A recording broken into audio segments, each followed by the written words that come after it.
Katlir trim lalhuan tarnuam Beramno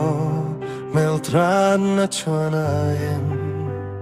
Acheng zong andam hiye Tren na turengan soilo Kumtrong pa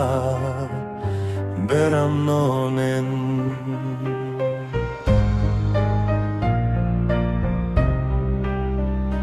Kangaye mangai famte Koveram reom angai tolove Anhoi kirtong ngai lovang Mangai runnaman kai si kai vehun Katlir fotren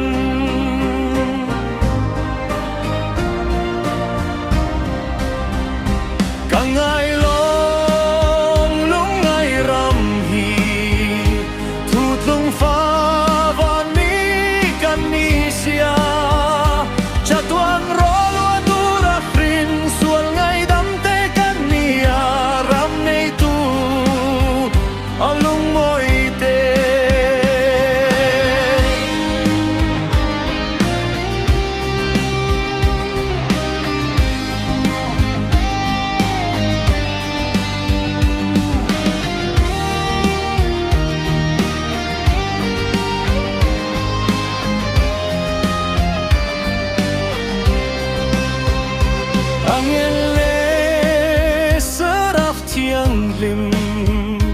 Van mi pui sang tâm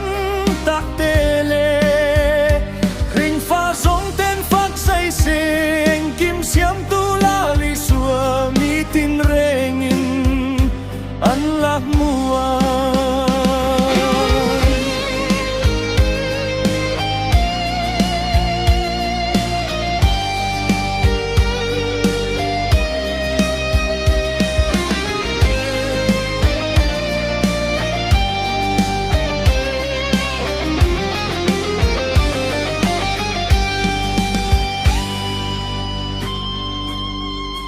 Katlir trin lalhuan tanua